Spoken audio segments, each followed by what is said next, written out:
आदिम तीर्थंकर प्रभु आदिनाथ मुनिनाथ, आधि व्याधि अघमद मिटे तव पद में मम्मात। चरण शरण हैं आपके, तारण तरण जहाज। भव दधि तट तक ले चलो, करुणा कर जिन राज। बोलिए आदि ब्रह्मा श्री आदिनाथ जी भगवान की, परम पूज्य आचार्य भगवंत गुरुदेव श्री विद्यासागर जी मुनि महाराज की, समस्त मुनि संघ की। अष्टानिका का पर्व चल रहा था। चल क्या रहा था कि आने को 2-3 दिन शेष थे। महाराज श्रेणिक के मन के अंदर भाव उठा, 8 दिन तक पूरे के पूरे मगध के साम्राज्य में कोई भी हिंसा नहीं करेगा। 8 दिन तक हिंसा नहीं करेगा। जब राजा श्रेणिक के मन के अंदर ये भाव उठा, महाराज ने घोषणा करी कि 8 दिन तक पूरे के पूरे मगध में कोई भी किसी भी प्रकार की प्राणी हिंसा नहीं करेगा। लेकिन एक काल सौरिक नाम का कसाई रहता था, नाम सुना होगा आप लोगों ने। काल सौरिक नाम का कसाई 500 भैंसों की हत्या रोज करता था, निरंतर। जब महाराज श्रेणी को पता चला कि काल सौरिक 500 भैंसों की हत्या रोज करता है और इतना उग्र और भयंकर है, किसी के रोकने से रुकता नहीं है, महाराज श्रेणिक ने काल सौरिक को बुला करके दरबार में प्रस्तुत करने के लिए आज्ञा दे दी। काल सौरिक कसाई, कल्पना करिएगा, किसी राजा का दरबार लगा है और एक बहुत काला भीमकाय हाथ में एक हथियार लेकर के एक कसाई की कल्पना करिएगा कि राज दरबार में बड़े बड़े पैर रख करके धम्म धम्म करके चलता चला आ रहा है, जिसके दोनों पैरों पर 1-1 किलो चांदी के कड़े बंधे हुए हैं। इतना ही मोटा कड़ा उसके गले में बंधा हुआ है, देखने में अति बीभत्स है और उसके वस्त्रों पर यदा कदा रक्त के छींटे पड़े हुए हैं। कल्पना करिए, पहले मगध के सम्राट महाराज श्रेणिक ने अपने राजमहल में, राज दरबार में काल सौरिक को बुलाया। बुला करके काल सौरिक से कहा कि काल सौरिक, अष्टानिका के 8 दिन के पर्व आए हैं, 8 दिनों तक तुम किसी भी प्रकार की प्राणी हत्या मत करना। कसाई कहता है कि हत्या करना मेरा एक अभ्यस्त कर्म है, मैं इसमें इतना अभ्यासी हो गया हूं कि अब मेरे हाथ मेरे बाजू जब तक 500 भैंसों का वध न कर लें तब तक मेरी भोजन की ना इच्छा होती है ना मुझे निद्रा आती है। मैं अपने जीवन को अस्त व्यस्त नहीं कर सकता महाराज, मैं तो 500 भैंसों को मारूंगा। महाराज श्रेणिक को काल सौरिक का सीधा सीधा कहना बहुत बुरा लगा। महाराज श्रेणिक क्रोध में आ गए। क्रोध में आने के बाद महाराज श्रेणिक ने कहा कि ये काल सौरिक, तुम इतने उद्दंड हो कि सामने सामने ही ऐसी बात कह रहे हो, हम मगध के महाराज हैं। काल सौरिक बड़ा दार्शनिक चिंतन देता है महाराज श्रेणिक के सामने, कहता है कि महाराज श्रेणिक, मुझ में और आप में अंतर क्या है ये बताइएगा। मैं 500 भैंसे मारता हूं और आप इंसान मारते हैं। कई बार कसाई आदमी भी बड़ी तर्क युक्त बातें कहता है। काल सौरिक कहता है कि महाराज, मैं भैंस मारता हूं, आप रोज इंसान मारते हैं। भैंस मारने के बाद तो ठीक है कि किसी इंसान का पेट भर देगा, लेकिन इंसान को मारने से आपको क्या मिलता है? मेरे प्रश्न का पहले जवाब दे दीजिए। जब ये बात मगध सम्राट के सामने खुले दरबार में करी, महाराज शैणिक का दिमाग खराब हो गया। उठा करके काल सौरिक से कहते हैं, तू मानेगा कि नहीं मानेगा? काल सौरिक ने अपने एक अट्टहास करते हुए, हंसी निकालते हुए कहा, महाराज मैं तो 500 भैंसों की बलि, चाहे अष्टान का हो चाहे 10 लक्षण, आपके धर्म होंगे, हमारा तो नहीं है, हम तो मारेंगे। महाराज शैणिक को गुस्सा आया, उठा करके कारागार में 10 दिन के लिए बंद कर दिया। और जब 10 दिन के लिए कारागार में बंद कर दिया, उसके बाद बाहर आकर के, कारागार के बाहर खड़े होकर के महाराज शैणिक काल सौरिक से कहते हैं, अब तुम्हारे संकल्प 10 दिन तक सुरक्षित रहेंगे, किसी भी कीमत पर तुम भैंसों को मार नहीं पाओगे। मुस्कुरा करके काल सौरिक के सामने से राजा शैणिक जाने लगे। काल सौरिक भी उनको देख करके मुस्कुराने लगा। काल सौरिक कहता है, ये तो वक्त बताएगा, हम कारागार के अंदर भैंसा मारते हैं कि नहीं मारते हैं, ये वक्त बताएगा। और काल सौरिक अपने उस कारागार पर पूरा दिन बैठा बैठा बैठा बैठा निकाल दिया।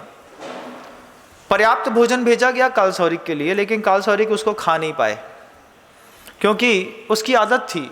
कई बार हमारे कर्म करने की ऐसी आदत होती है कि जब तक हमारी बॉडी में उस तरीके का स्ट्रेस ना पड़े, तब तक हमें भूख नहीं लगती है। कई लोगों को झाड़ू पोछा करने के बाद और कई लोगों को लोहा पीटने के बाद, जो लोहाड़े होते हैं उनकी महिलाएं जब तक सुबह से 2000 घन मार न लें, तब तक वो एक रोटी खा नहीं सकती, क्योंकि उनकी फिजिक को उस तरीके की आदत पड़ गई है कि मुझे रोज 10 किलो का घन उठाना है, पीटना है, उसके बाद मुझे 9 बजे भोजन करना है। काल सौरिक के साथ यही हुआ। काल सौरिक भोजन नहीं कर पा रहे थे। काल सौरिक बैठे बैठे सोच रहा था कि महाराज ने मुझे जेल के अंदर बंद कर दिया है, लेकिन मेरा तो संकल्प है। जब 2 दिन गुजर गए और काल सौरिक ने अच्छे से भोजन भी कर लिया, तब महाराज शैणिक का माथा थोड़ा सा ठनक गया। ठनकने पर वो अपने कोतवाल से पूछते हैं कि देखो, ये काल सौरिक जब पहली बार आया था तो कहता था कि 500 भैंसे मारे बिना हम भोजन नहीं कर सकते हैं, अब कैसे पूरा चट्ट कर रहा है भोजन और शांति से बैठा है। आखिर अष्टांगा के महापर्व पर मैंने अपने पूरे के पूरे साम्राज्य में हिंसा रोक ही दी। महाराज शैणिक को बड़ी खुशी हो रही थी। कोतवाल ने जाकर के देखा तो कोतवाल देख करके दंग रह गया कि काल सौरिक जेल के अंदर भी भैंसे मार रहा है।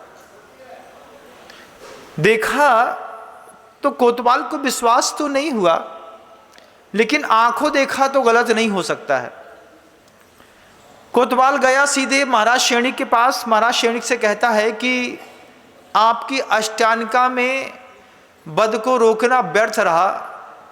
काल सौरिक जेल के अंदर भी रोज 500 भैंसों की हत्या करता है, उसके बाद ही भोजन करता है। महाराज शैणिक पूछने लगे, आश्चर्यचकित हुए, बोले जेल में बंद है, अंदर भैंसा पहुंचा कैसे, अंदर तलवार कैसे पहुंची? बोले महाराज, इस घोर आश्चर्य को तो आपको अपनी आंख से चल के देखना पड़ेगा।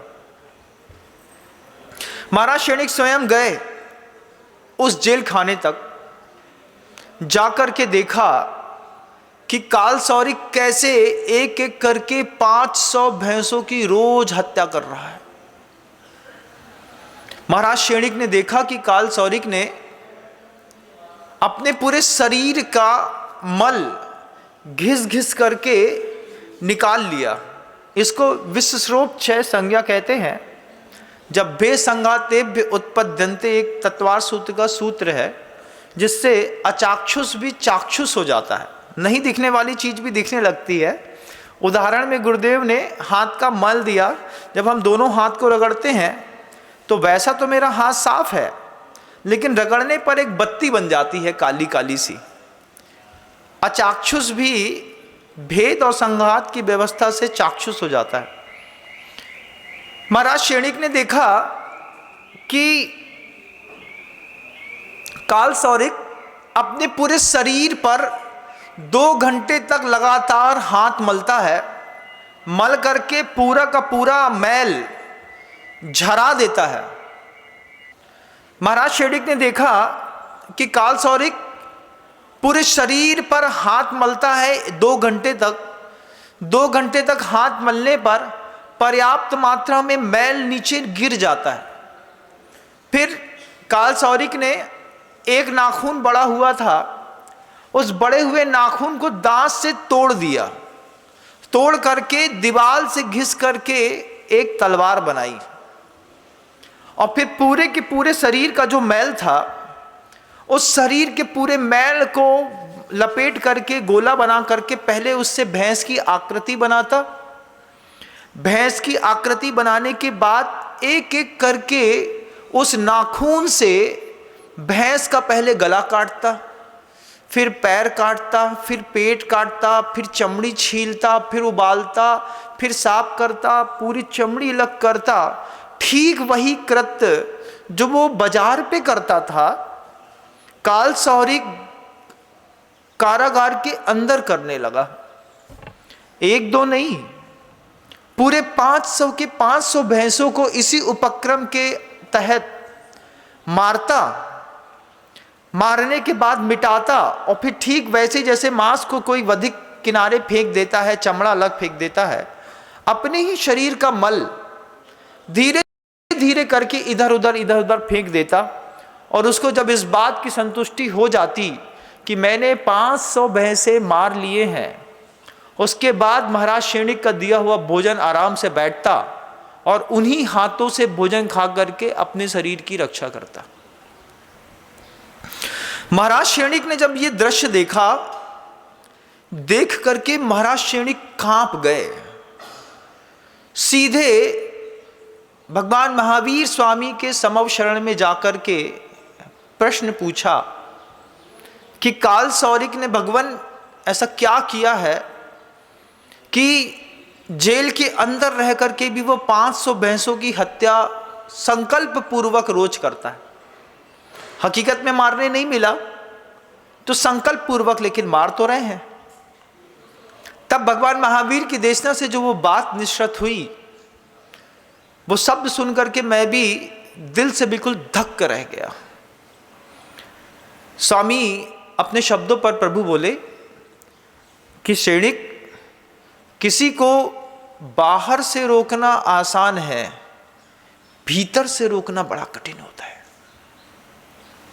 किसी भी अपराध के लिए तुमने कालसौरिक को बाहर से तो रोक दिया, लेकिन भीतर से उसके अपराध भाव से उसको मुक्त नहीं कर पाए। उसकी वो प्रकृति बनी रही और बनी हुई प्रकृति का, चूंकि मुझको तुम कितने भी विपत्ति खड़ी कर दो, तुम मेरे लिए कितने भी बाउंडेशन लगा दो, घर के अंदर भी देखिएगा इस बात को, आप किसी भी व्यक्ति को बाहर से रोक सकते हैं, अंदर से किसी को रोक सकते हैं क्या?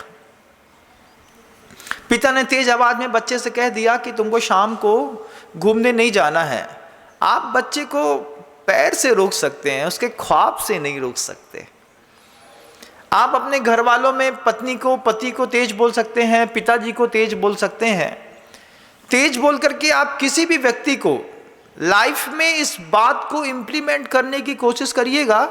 जीवन का बहुत बड़ा रहस्य आंख के सामने से होके गुजारने की कोशिश कर रहा हूं मैं, कि आप किसी भी व्यक्ति को बाहर से रोक सकते हैं, अंदर से नहीं रोक सकते।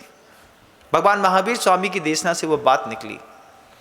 महाराज क्षणिक को लगा कि वास्तव में हम कालसौरिक को अंदर से नहीं रोक पाए, क्योंकि जितने भी आक्रामक होकर के बंधन लगाए जाते हैं, बाउंडेशन लगाया जाता है, आदमी कुछ देर तक एक स्थान पर खड़ा तो रहता है, लेकिन यात्रा तो अंतर हृदय से उसकी उस वक्त भी अनवरत जारी रहती है।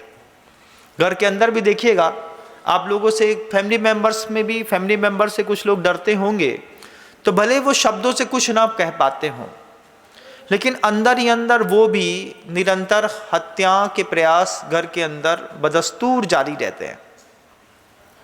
जब ये बात मैंने सुनी कि हम किसी को बाहर से तो रोक सकते हैं लेकिन अंदर से नहीं रोक सकते, तब मेरी दृष्टि कहीं और गई। मैंने देखा कि अभी जो लेटेस्ट लाइफस्टाइल हमारे आपके वर्तमान जीवन शैली है, इस वर्तमान जीवन शैली में बच्चे वायलेंस वाले गेम खेलते हैं। वायलेंस वाले गेम खेलने से होता क्या है महाराज, आपको लगता है कि आपका बच्चा टाइम पास कर रहा है, आप उससे फ्री हो गए, उसने वो ऐप डाउनलोड किया जिससे शुरुआत में कौवे मारे जाते थे, फिर कबूतर, फिर बाद में कोई पशु पक्षी या शेर, फिर धीरे से सीधा गन्स आकर के इंसान को मारने वाले गेम्स आ गए। आपका बच्चा खेलता होगा, आप भी खेलते होंगे, घर के अंदर रहते होंगे, तो जिनको फ्री हैंड होते हैं, दिमाग खराब रहता है, कोई काम धाम रहता नहीं है और संपत्ति अपने घरों में आती रहती है, तो वायलेंस वाले जो बच्चे घर के अंदर खेल खेलते हैं, वो क्या होता है कि वायलेंस वाला गेम जो है वो वायलेंस वाला कैरेक्टर डेवलप करता है। एक अंदर ही अंदर जो है ना रोड मैप तैयार होता है कि इस व्यक्ति को इस तरीके से इधर से मारने पर इस तरीके की आवाज और इतनी पीड़ा होती है। कभी कोई वायलेंस वाला गेम देखिएगा, जब आप देखते हैं कि आपने किसी गाय को मारा गले से, क्योंकि गेम्स बन चुके हैं, आपके ऐप पे डाउनलोड होंगे, जब आप किसी आदमी को मारते हैं तो उसमें अनुभव मिलता है इस बात का कि पैर में गोली मारी तो आदमी किस तरीके से गिरा, सिर पे मारी तो पच की आवाज आकर के खून कहाँ तक गिरा, छाती में मारी तो कैसा उल्टा गिरा कि सीधा गिरा कि टेढ़ा गिरा। आपको लगता है कि सिर्फ गेम चल रहा है, एक्चुअल में आपका बच्चे का कैरेक्टर बिल्डअप हो रहा है। आपका बच्चा धीरे धीरे काल सौरिक जैसा बनता चला जा रहा है कि उसके हृदय में क्रूरता प्रत्येक बटन के पुशअप करने के साथ रोज बढ़ रही है। फिर धीरे धीरे जैसे जब आप रेसिंग कार वाला कोई गेम खेलते हैं तो इतने एक्सपर्ट हो जाते हैं कि हाइपर स्पीड पे 100 की स्पीड पर कार की रेसिंग को जीत जाते हैं, ऐसे ही आपका बच्चा उस वायलेंस वाले गेम के साथ जो है पूरे ब्रेन मैप को ऐसा बना चुका होता है कि वो पूरा बना हुआ ब्रेन मैप घर के अंदर जब कभी भी वक्त पड़ेगा तो वो उसको यूज कर सकता है। महाराज क्षणिक को इस बात की उम्मीद थी, उनको लगता था कि मैं ये कर सकता हूं, उसको रोक सकता हूं, लेकिन महाराज क्षणिक जेल में बंद करने के बाद भी जैसे काल सौरिक को रोक नहीं पाए। एक दिन के अभ्यास से आप अपने बच्चे को लगता है कि डांट करके रोक पाएंगे, लेकिन डांट आपकी 365 दिन में 4 बार मिलती होगी और बच्चा आपका 24 घंटे में 3 घंटा वायलेंस वाला गेम खेलता है। सोचिएगा रोड मैप, ब्रेन मैप उसके दिमाग में कैसा बन रहा है, और वो सारे हथियार प्रयोग करता है। वो चाकू वाला गेम भी खेलता है, वो गन वाला भी खेलता है, वो बम वाला भी खेलता है, और इससे जो उसका कैरेक्टर बिल्डअप हो गया है एक बार, तो जो क्रूरल्टी है, क्रूरता है, वो गेम्स के माध्यम से हमारे बच्चे के अंदर 22 कैरेक्टर में घुस गई। अब बड़े होने पर अगर मान लीजिए जब तक दबते थे, जिस दिन नहीं दबना हुआ उस दिन घर के अंदर की बंदूकें जब घर के लोगों के ऊपर चलती हैं तो एक बार क्वेश्चन मार्क खड़ा किया जाता है कि जैन कुल में आकर के बंदूक रखने की क्या जरूरत थी, और बंदूक रख भी ली तो घर वालों पर चलाने की क्या जरूरत थी। छोटी सी उम्र का बच्चा जब जरा जरा सी बात पे चाकू फेंकता है, मारता है, और उस वक्त अगर उसको नहीं रोका गया, बाहर से रोकने पे और अंदर से रोकने में क्या फर्क पड़ता है, आप इस उदाहरण को द बर्निंग ट्रेन मूवी से देखिएगा। एक मूवी आई थी द बर्निंग ट्रेन, कपलिंग में ब्लास्ट करने के बाद जब उसके एयर प्रेशर्स खराब हो गए, एयर ब्रेक वैक्यूम खराब हो गया, ब्रेक खराब हो गया, तो एक गाड़ी, एक इंसान, एक व्यक्तित्व, एक मानसिकता को अंदर से रोकने पर शट डाउन मात्र करना पड़ता है, लेकिन बाहर से रोकने पर अगर आप किसी व्यक्ति को बाहर से रोक रहे हैं तो अंदर से चलता हुआ व्यक्ति बाहर की खड़ी दीवार को भी फोड़ करके, जैसे वो ट्रेन का डिब्बा कहां कहां घुस करके बाहर निकल करके बड़ी बाद में रुका, ऐसे ही बाहर से रोकने पर डैमेज बहुत ज्यादा होता है। अंदर से रोकने पर डैमेज नहीं होता। आपको थोड़ा सा झटका ट्रेन का लगता है, सिर थोड़ा सा ऐसा होता है और आप वहीं पर रुक जाते हैं। लेकिन जब चलते हुए इंजन को, चलते हुए मन को, चलती हुई मानसिकता को आप छोटे से तो आपने उसको प्रेशर दिया, छोटे से आपने उसको पूरा फुल टाइम दिया, और आप इस बात से अनभिज्ञ रहे कि हमारा बच्चा वायलेंस वाले गेम खेल करके और धीरे धीरे वायलेंस वाले कैरेक्टर को बिल्डअप कर चुका है। अब हम उस बच्चे को रोकते हैं इस बात के लिए कि महाराज इसको समझाइए, ये बहुत आक्रामक है। वह जो आक्रामकता है वो उसके पास कहां से आई? आपने दी नहीं, लेकिन आक्रामकता को जीने के लिए आपने उसको पर्याप्त मौका दिया। चाहे कबूतर मारने का गेम हो या चिड़िया मारने का, या फिर आपका वो इंसान मारने वाला गेम हो, जिसके कई प्रकार हो सकते हैं। अभी तो टीवी पर सबसे बेहतरीन बहुत सारे एड्स दिखाए जा रहे हैं, जो देख रहे हैं आप लोग, कि वो पूरे जानवर को मारता है, पकड़ के छील देता है, काट देता है, फेंक देता है। और इसमें हमारे जैन समाज हो या अजैन हो, लेकिन अहिंसक समाज के कितने बच्चे ऐसे हैं, एक बार खोल करके अपने एंड्रॉयड में गेम्स मात्र चेक करिए, फिर ये सोचिए कि इससे हमारे अंदर की मानसिकता में क्या बदलाव नहीं आता है। अब जब मानसिकता में बदलाव आता है और उस हिंसा के प्रयोग मोबाइल के ऐप से निकल करके जब फैमिली के ऊपर स्टैंड कर दिए जाते हैं, तो क्या आप रोज किसी भी पेपर पर शुरुआत में ये पन्ने में नहीं पढ़ते कि घर के अंदर बच्चे ने माँ की हत्या कर दी? नहीं पढ़ते कि पिता ने अपने पूरे परिवार को जहर देकर के खिला करके मार डाला, लड़की ने आत्महत्या कर ली, अपने हाथ से गोली मारकर व्यक्ति ने खुद को सुसाइड कर ली। ये प्रेरणा, ये कैरेक्टर के अंदर के जो स्ट्रक्चर को डेवलप करने के लिए दुनिया भर के अमेरिकन कंपनी के, चाइना की कंपनी के लोग, बच्चे बैठे बैठे जो थोड़ा पैसा कमाना चाहते हैं और इस तरीके का गेम बना देते हैं, उनका कुछ बिगड़ता नहीं है, आपका कुछ बचता नहीं है।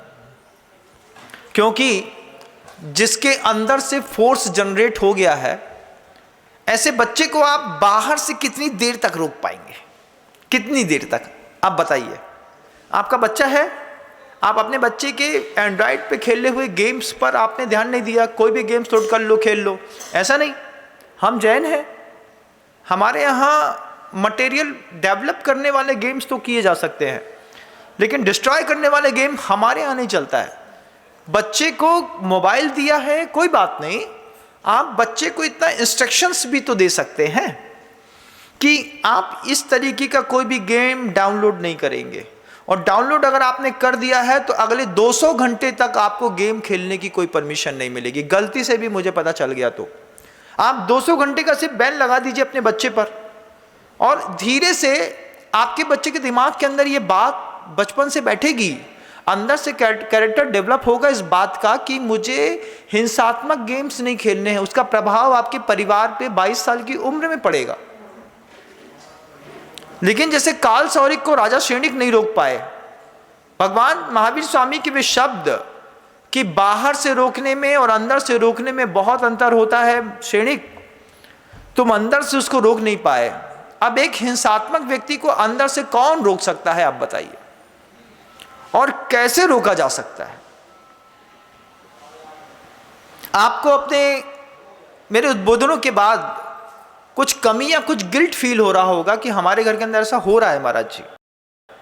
हमारे घर के अंदर के बच्चे अभी नया नया लेटेस्ट गेम लेकर के आए हैं, जिसमें गन टीवी के सामने रख करके शूट करते रहते हैं और मरते रहते हैं। वो गन 100 रुपए की हो सकती है, लेकिन उससे होने वाला डैमेज करोड़ों रुपए का होने वाला है।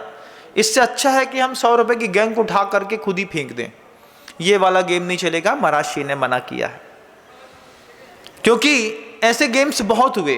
जब तक जीवन में किसी संत के उद्बोधन नहीं मिले, तब तक प्रत्येक व्यक्ति ने तलवारें हथियार उठाए हैं। पांडवों को देखिएगा, पांडवों ने कितना युद्ध किया, कितना मारा, कितना अपने आप को बचाने की कोशिश करी, अपने लिए लड़े। कब तक? जब तक जीवन में संत नहीं मिले। लेकिन जब पांडवों को जीवन में संत मिल गए, तब विभीषण को संत मिल गया, तब मेघनाथ को, इंद्रजीत को संत मिल गए, तब 52 गजा में जाकर के देखिएगा। 52 गजा क्षेत्र में 2 इंद्रजीत प्रसिद्ध हैं।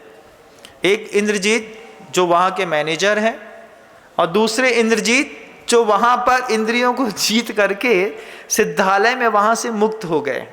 2 इंद्रजीत 52 गजा पूरे क्षेत्र पर फेमस है बंधु।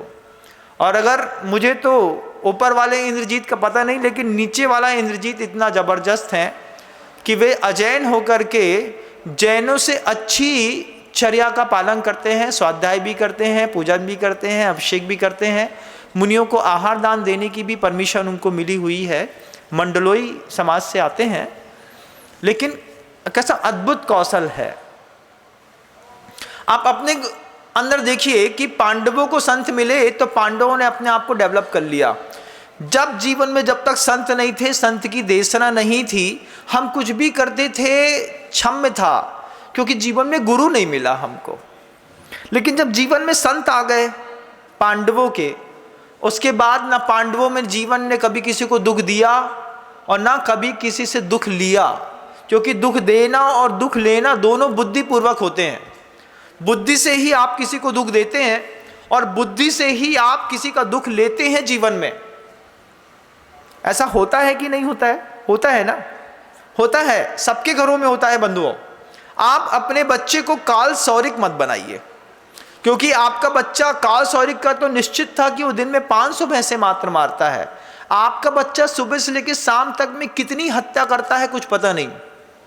आचार्यों ने एक बहुत अच्छी बात कही, गुरुदेव हम लोगों से बोले कि अपने कान के मगरमच्छ को संभाल के रखो। कान का मगरमच्छ महाराज? हाँ, गुरुदेव ने कहा कि देखो जैसे वो राघव मच्छ के कान में एक तंदुल मच्छ होता है, उस मगरमच्छ के कारण वो अपनी भाव शक्ति के कारण 7वें नरक में जाकर के बैठा है। वो राघव मच्छ 1000 योजन की अवगाहना वाला एक मगरमच्छ है। उसके कान में जो वैक्स जमा हुआ है, उस वैक्स के अंदर एक छोटा सा मगरमच्छ है जो चावल के दाने के बराबर है। वो 7वीं पृथ्वी पर 7वें नरक पर पहुंचा। कैसे पहुंचा? उसने उतनी हिंसा नहीं की, उसने उतनी भाव हिंसा करी। कान का मैल खाता है और सोचता क्या है?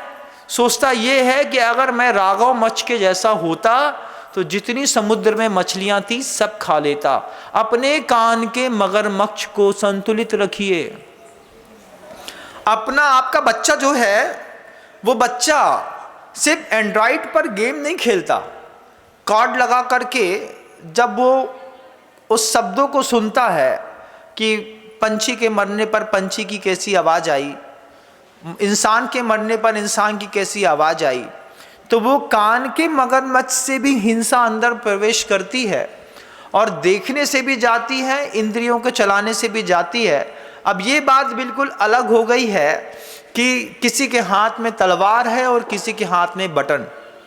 लेकिन जैसे काल सौरिक कसाई अपने उस कारागृह के अंदर रह कर के भी और इतनी सारी 500 भैंसों को मार करके ही काम करता था, कहीं देखना कि भगवान से जिसके लिए प्रार्थना करके संतान को प्राप्त किया है, गुरुओं से उसका नाम धराया है, आशीर्वाद लिया है, जिसके माथे पर अनेक तीर्थंकरों की जिनबिंब के अभिषेक का जल लगाया है, कहीं ऐसा ना हो कि सारी दुआएं बाहर की धरी रह जाएं और अंदर आपका बच्चा काल सौरिक कसाई के जैसा तैयार हो रहा हो।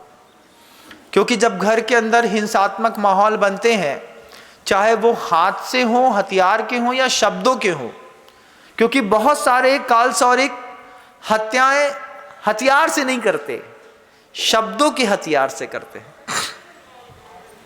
शब्दों के हथियार से आप लोग भी अपने घर के अंदर किसी ना किसी व्यक्ति से पीड़ित होंगे। कोई ना कोई ऐसा कालसौरिक आपके घर के अंदर भी होगा जो हर शब्द में एक तलवार का घाव जैसा हमारे जिस्म में बनाता है, और एक बार के दिए गए दर्द को हम सुबह से लेकर शाम तक जीते हैं। रात में सोते हैं, सुबह नवीन चेतना प्राप्त होती है, और जैसे ही नवीन चेतना मिलती है, हमारे घर का कालसौरिक कसाई शब्दों के माध्यम से एक और नया घाव पैदा कर देता है। ऐसा होता है क्या? होता है क्या? होता है ना। अब देखिएगा कि कितने जैन कुल के मानस ऐसे हैं जो घर के अंदर कालसौरिक कसाई को पाल रहे हैं। माँ उसके लिए शुद्ध भोजन देती है, और कालसौरिक शब्दों के माध्यम से माँ का हृदय छलनी छलनी करता है। पत्नी अपने पति को शुद्ध भोजन कराती है, और पति अपनी ही पत्नी के ऊपर कैरेक्टर पे कभी शंका करता है, कभी उसको मारता है, कभी आंखें फोड़ देता है, कभी कान के अंदर काट देता है, कभी घूंसे मारता है, कभी पेट में लात मारता है। ये हिंसा अहिंसक कुल के लोगों ने कहां से सीखी है? आप सोचिएगा थोड़ा सा। बाय बर्थ नहीं है और जेनेटिकल भी नहीं है, ये हिंसा सीखी गई हिंसा है बंधुओं। हमको खून में कभी भी नमोकार मंत्र की माला तो सिखाई गई थी, लेकिन इस तरीके से घरों के अंदर शाब्दिक हत्या करने के प्रयास कभी नहीं सिखाए गए। लेकिन हमारी संगति ने सिखा दिया, हमारी बच्ची को भी, हमारे बच्चे को भी। जब हमारी बच्ची का कोई नीच कुल का व्यक्ति दोस्त बना, हमने उसमें ऑब्जेक्शन खड़ा नहीं किया।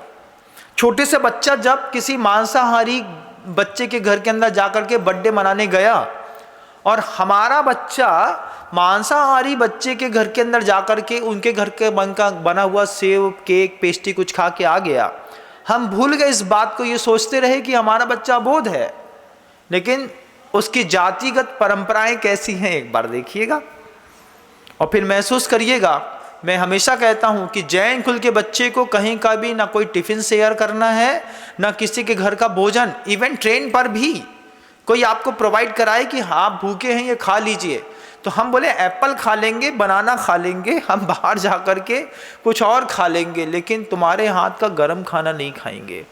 क्यों? क्योंकि उससे हमारा कैरेक्टर खराब होता है, हमारे स्ट्रक्चर डैमेज होते हैं। हम इस बात को भूल गए, तो हमारे घर के अंदर भी मानसिक कालसौरिक कई खड़े हो गए। कई लोग ऐसे भी मिलेंगे जो आपको शब्दों के माध्यम से भी कुछ नहीं कहते, सिर्फ बैड वाइब्रेशन देते हैं।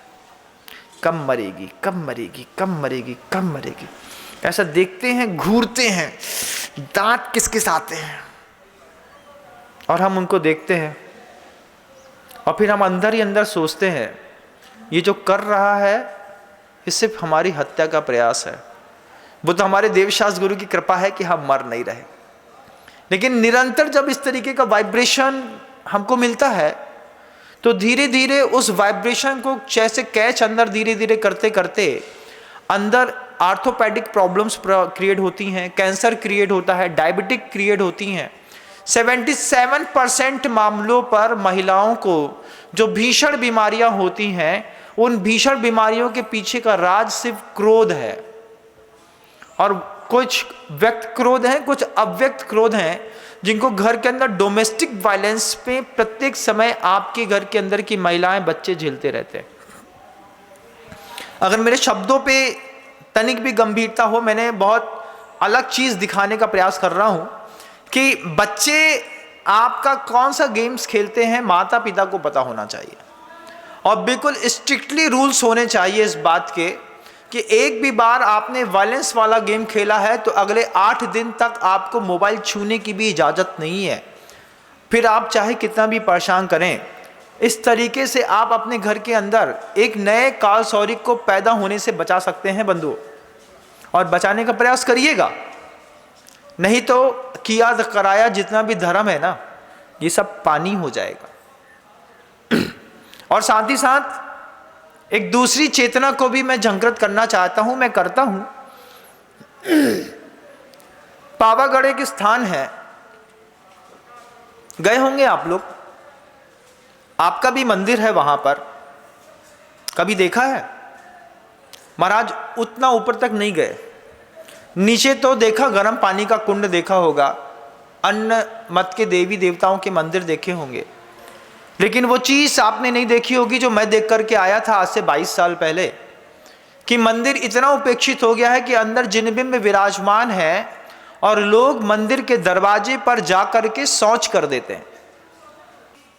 आप देखिए कि पावापुर के उस स्थान पर आपके मंदिर के दरवाजे पर दूसरे लोग शौच करके चले जाते हैं। आपकी आंख के सामने से देखते देखते आज ऐसी स्थितियां बन गई हैं कि गिरनार पर्वत पर चढ़ने पर माँ बहन को जैन समाज की इस बात का भय है कि पता नहीं कौन हमारी अस्मिता पर हाथ डाल देगा।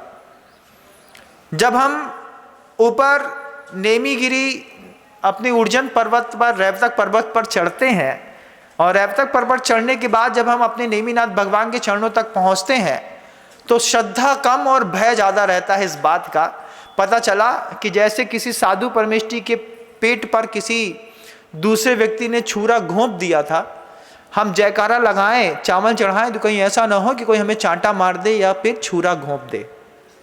आप महसूस करिएगा हमारी बात को, ये बात भी महसूस करिएगा कि सरकार इतनी संपन्न है कि जैन समाज से पर्याप्त मात्रा में टैक्स लेती है, लेकिन जैन समाज का एक भी तीर्थ क्षेत्र डेवलपमेंट के नाम पर 1 रुपए नहीं देती, और हमारी जेब का पैसा ना चाहते हुए भी 3% पैसा उठ करके दूसरे मंदिरों पर निरंतर लग रहा है। जहां पर कोई भी व्यक्ति हो, एक कॉरिडोर बनाता है, उसमें भी आपका पैसा लगता है। जब वो घोषणा करते हैं कि यहां पर 200 करोड़ का एक और मंदिर बनेगा, सरकार चलाना है, व्यक्ति के लिए मंदिर की जरूरत क्या थी? लेकिन मंदिर से जो वोट बैंकिंग की राजनीति होती है, उस राजनीति के तहत आपके जेब का पैसा उठा करके वो 200 करोड़ का दूसरे मत का मंदिर बना देते हैं। वो 2000 करोड़ रुपए का कहीं दूसरी जगह भी मंदिर बना देते हैं। टैक्स फ्री कर देते हैं। अपने आयतनों को बढ़ाने में सरकार, उनके अंदर घुसे हुए लोग लगे हुए हैं और पैसा आपकी जेब से जाता है, आप देते हैं। एक संपन्न परिवार से प्रत्येक दिन दूसरे मत के मंदिरों के लिए ना चाहते हुए भी 600 रुपये जाता है। कितना जाता है? आपको लगता है आप टैक्स नहीं देते हैं तो आपको ऐसा लगता है कि हमारी जेब से नहीं जाता, लेकिन जाता है। जब कभी भी सेल टैक्स कटता है, जब कभी भी इनकम टैक्स कटता है, जब कभी भी जीएसटी कटती है, जब कभी भी रोड टैक्स कटते हैं, जब कभी भी टोल टैक्स कटता है, दिन भर में उसका 3% पैसा आपकी जेब से एवरीडे 600 रुपये अन्य मत के मंदिरों में जाता है। बाकी पैसा उठ करके गवर्नमेंट चलाने के काम में आता है, रेवेन्यू इस तरीके से जनरेट की जाती है। आपको आइडिया नहीं है तो आपको लगता है कि नहीं होता, लेकिन यहाँ पर भी आए होंगे, कहीं पे भी जाते हैं तो क्या रास्ते में आपके मास्टर कार्ड से, फास्ट ड्राइव से क्या पैसे नहीं कटते हैं? वहाँ से काटा, ट्रेन के टिकट से काटा, आपके बस स्टैंड से काटा, सर्विस चार्जेस से काटा, आपकी जीएसटी से काटा, आपके कोई सामान खरीदने गए, कोई प्रोडक्ट खरीदने गए, सामान लेकर के आए, उसमें भी जीएसटी कटती है, सेल टैक्स कटता है, इनकम टैक्स कटता है। वो जब टैक्स कटते हैं तो रोज आपके घर से 600 रुपये अन्न मत के मंदिरों के लिए जाता है बंधुओं। और धीरे धीरे करके, जैसे आज एक स्थान पर कोई हमारे मंदिरों के सामने शौच करके चला जाता है, किसी ने हमारे नेमीनाथ भगवान को कुछ बना दिया, किसी ने हमारे केदारनाथ को ले लिया, आज हमारे पारसनाथ पर लोग चढ़ रहे हैं। सावन के महीने में लोग चढ़ रहे हैं हमारे पारसनाथ भगवान के समय पर, और वहां पर पारसनाथ के पास जाकर के भी जल चढ़ा करके आते हैं, दूसरे काम करते हैं। धीरे धीरे सरकार उनको वहां भी बढ़ावा दे रही है। 20 साल पहले तक ये व्यवस्था नहीं थी, लेकिन आज बन गई। आपको लगता है कि आप अपनी संस्कृति को सुरक्षित रख पाएंगे तो भ्रम पे हैं। उपाय क्या है महाराज श्री? बहुत सुंदर और सफलतम उपाय है। जब तक जिंदा रहो, एक छोटा सा संकल्प करो कि एक साधु के सही कहने पर 100 रुपये प्रतिदिन बुद्धिपूर्वक देंगे। 1 साल तक एक क्षेत्र को देंगे, पूरी दुनिया की जैन समाज मिल करके। ऐसा नहीं कि आपने आगे से लोगों ने मांगी तुंगी दे दिया, आधे लोगों ने संबे शिखर जी दे दिया, आधे लोग पावापुर पे दे आए, आधे लोगों ने डोंगरगढ़ दे करके आए। ये बहुत गलत फंडा है। पूरी दुनिया का जैन समाज निश्चित करे कि 100 रुपए प्रतिदिन, एक वर्ष तक साल का 36,500 रुपए, एक महीने का बुद्धिपूर्वक 3,000 रुपए, क्योंकि आप एक महीने में 26-27 हजार रुपए तो सरकार को दूसरे मंदिर बनाने के लिए दे रहे हैं। आपको आगे चल करके आपके बच्चों को जब अपहरण किया जाएगा और अन्य मत में कन्वर्ट किया जाएगा, कौन बचाने आएगा? आपका शासन सुरक्षित कैसे रहेगा भाई? मुझे थोड़ा सा बताइएगा। तो ये बड़ी जवाबदारी है।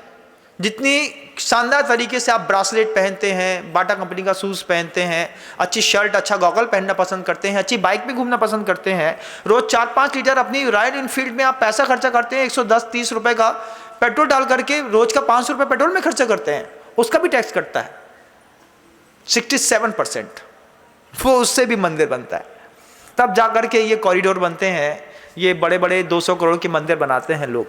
अगर पूरी दुनिया की जैन समाज एक साथ एक स्थान पर एवरी ईयर बीट करे 100 रुपए से प्रतिदिन, 100 रुपए प्रतिदिन का एक छोटा सा संकल्प पत्र भरिए कि इस बार हम कुंडलपुर के बड़े बाबा को देते हैं, लेकिन एक साथ एक स्पॉट पर।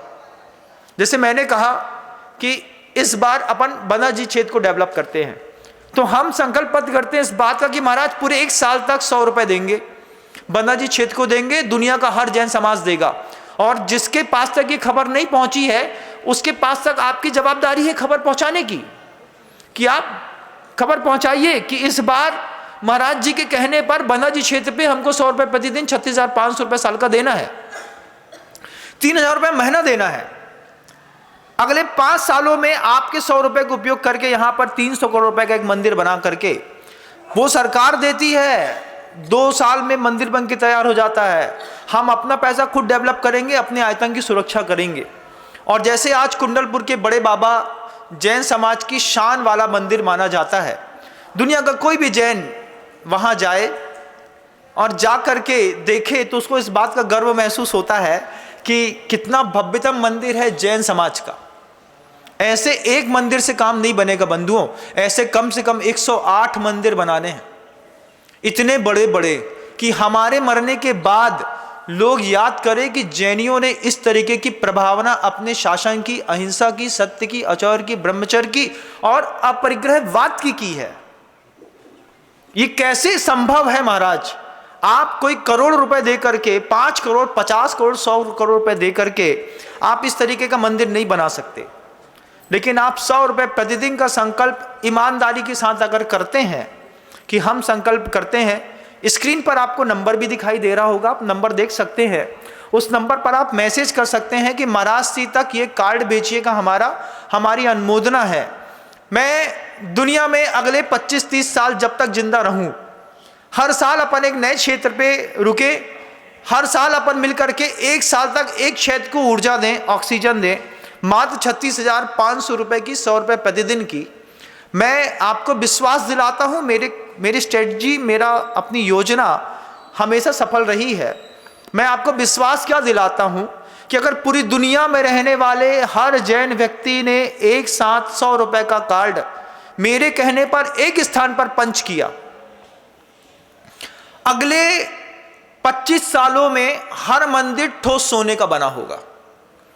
हम तो आरसीसी और पत्थर की बात तो बहुत दूर रही, हम अगर ईमानदारी के साथ आज भी 100 रुपए प्रतिदिन दें तो अगले 25 सालों में 25 नए क्षेत्र ऐसे होंगे जहां अंदर के पूरे परिकर में हमने पूरा गोल्ड लगाया होगा, हर चीज सोने की होगी। बंधु, इतनी ताकत है आपके सिर्फ 100 रुपए में, लेकिन साथ ही साथ ईमानदारी में कि आप खुद देंगे।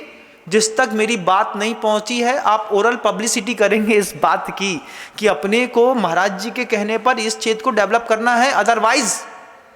अदरवाइज आपके किसी मंदिर के सामने, आज वो पावागढ़ में घट रहा है, कल आपके मोहल्ले के मंदिर में घटेगा। आपके मोहल्ले के मंदिर के सामने जब कोई अन्य समाज का व्यक्ति कोई बकरा काट के चढ़ा जाएगा, छोड़ जाएगा, आप देखते रह जाएंगे, क्योंकि आप दब्बू समाज के लोग माने जाते हैं।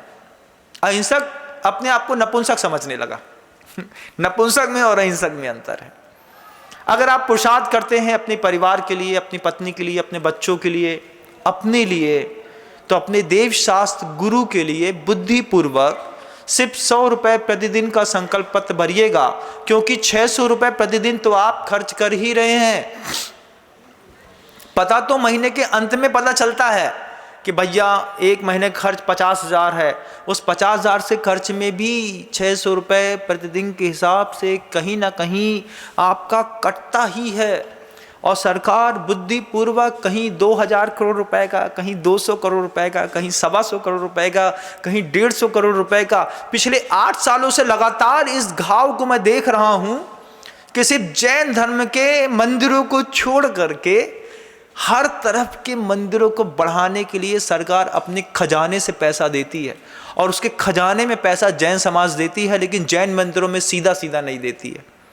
लेकिन अगर सीधा सीधा देखें तो छोटी छोटी समाज के लोग परमाणु बम की ताकत को फोड़ करके, हम परमाणु बम के जैसे हैं छोटे छोटे लोग, सिर्फ 100 रुपये देंगे महाराज, हर बार देंगे, लेकिन ऐसा धमाका करेंगे कि हम जब मिट्टी में मिल रहे होंगे, जब 2.5 कुंटल लकड़ी पर चढ़ रहे होंगे, उस वक्त हमारी आंखों में इस बात का संतोष होगा कि कुंडलपुर के बड़े बाबा के जैसे जैन शासन को सुरक्षित रखने वाले 25-50 से ज़्यादा बड़े मंदिर एक सामूहिक सहयोग के माध्यम से हमने खड़े कर दिए।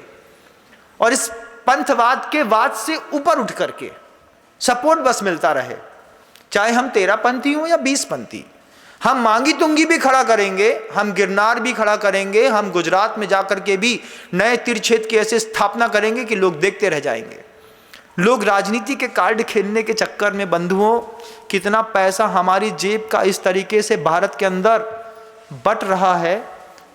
दुनिया भर की अहिंसक जैन समाज अगर मेरे इस शब्द को जी रही हो, जान रही हो, समझ रही हो, तो पहले दिन से आपको कार्ड सबमिट करने हैं। स्क्रीन पर नंबर दिखाई देता है, आप स्क्रीन पर नंबर पर फोन करेंगे, आपको दीपक भाई मिलेंगे, वो आपका नाम, एड्रेस, मोबाइल नंबर पूरा प्रॉपर सबमिट करेंगे। मैं अगले दिनों में, आज आपने बोला है, अगले दिनों की शांति धारा पर आप अपना नाम मेरे मुख से खुद सुन पाएंगे। आप देख पाएंगे कि महाराज जी तक इस बात का संदेश पहुंच गया है कि महाराज श्री मैंने अपना कार्ड सबमिट कर दिया है, मेरी जवाबदारी है। और 1 साल की नहीं है, जब तक आप जिंदा रहें, जब तक आपका जीवन है, हर साल एक क्षेत्र, अगली साल एक क्षेत्र, अगली साल एक क्षेत्र। अगर पूरी दुनिया की जैन समाज ने एक साथ सफल समय पर यह प्रयोग किए तो विश्वास मानिएगा बंधुओं कि पूरी दुनिया में जैन समाज के बनने वाले मंदिर, हॉस्पिटल्स, विद्यालय, नालंदा का विद्यालय खड़ा करना हमारा भी एक मन है कि जैसे इतना जलाने के बाद भी आज वो अधूरा नालंदा का विश्वविद्यालय अपनी यशोगाथा कहता है, एक ऐसे भी जैन समाज के महाविद्यालय हों कि हजारों वर्ष निकलने के बाद भी बोले कि यहाँ पर जैन संस्कृति की सभ्यताओं के परिचय दिए जाते थे, अहिंसा की पढ़ाई जाती थी। 70% भारत के अंदर की जैन समाज नहीं, 70% समाज मांसाहारी है, और उसमें रैशो जैन समाज के अंदर भी धीरे धीरे प्रवेश करने लगा है। मैं अपने शब्दों में बहुत कुछ कह गया हूं, लेकिन यथार्थ दिखाता हूं बंधुओं, आपको ध्यान रखिएगा। मैंने कभी भी किसी को मिसगाइड नहीं किया। आप अपनी जवाबदारी समझिए, मेरी जवाबदारी उपदेश देने तक है। उपदेश देने के बाद आपके दिए गए भेजे गए पैसे को व्यवस्थित चला करके एक तीर्थ क्षेत्र को निर्माण करने तक मेरी आंखें, मेरा शरीर तटस्थ होकर के उसको देखेगा, उसकी सुरक्षा करने का मैं स्वयं संकल्पबद्ध हूं। आपको तो अपना परिवार चलाना है, आपको 1000 प्रॉब्लम्स हैं, अपनी पत्नी देखनी है, बिजनेस देखना है, बच्चा देखना है, खुद की सोशल नेशनल प्रॉब्लम है। मेरी सिर्फ एक प्रॉब्लम है कि मुझे सिर्फ अपने पूरी जिंदगी को तीर्थ क्षेत्रों के संरक्षण के लिए चंदन के जैसा घिसते घिसते घिसते घिसते जैसे चंदन का मूठा नष्ट हो जाता है। मैं भगवान से रोज प्रार्थना करता हूं कि भगवान मेरा पूरा जिस्म, मेरा पूरा शरीर, मेरा पूरा दिन, मेरा पूरा समय हमारे जैन आयतनों की रक्षा में धीरे धीरे रोज घिसते घिसते जिस दिन खत्म हो उस दिन भी आपके चरणों में खत्म हो। मेरा तो कुछ है नहीं बंधुओं, एक दिगंबर संत का अपना कुछ होता नहीं, लेकिन अपने बहुत होते हैं। मैंने दुनिया में हर घर में, हर दिल में जगह बनाई है शब्दों के माध्यम से। आज भी आपसे कहना चाहता हूं कि अपनी तिजोरी की चाबी अपने हाथ से खोलिएगा और स्क्रीन पर दिखाए गए नंबरों पे आप अपने संदेश भेजिएगा। हम वो संदेश, आपके नामों की लिस्ट ऐसा नहीं कि सिर्फ मेरे पास तक सीमित रहेगी, पूज्य गुरुदेव विद्यासागर जी मुनि महाराज तक मैं आपके नाम भेजूंगा। कोशिश करूंगा कि वहां से भी आपके नामों का वाचन हो सके। और ये भी मान के चलिएगा कि पूज्य गुरुवर का जहां जिस तीर्थ क्षेत्र पर संदेश होगा, आदेश होगा, आपके पूरे के पूरे विश्व की समाज की वह राशि उस क्षेत्र को एक एक करके डेवलप करती चली जाएगी। कलौ एकता बल की बहुत बड़ी ताकत होती है। अपनी ताकत समझिएगा, अपने व्यसनों को छोड़िएगा। 2 राशि के गुटके छोड़ेंगे तो एक तीर्थ क्षेत्र में सोना लग जाएगा। बंधुओं, अपने सौभाग्य को बढ़ाएं। शब्दों को विराम देता हूँ। गुरुदेव श्री विद्यासागर जी महाराज की। जा वाणी के ज्ञान से सूझे लोकालोक, सो वाणी मस्तक नमु सदा देथूं दो। हे जिनवाणी भारती तोहे जपो दिन रैन, जो तेरी शरणा गहे सो पावे सब चैन।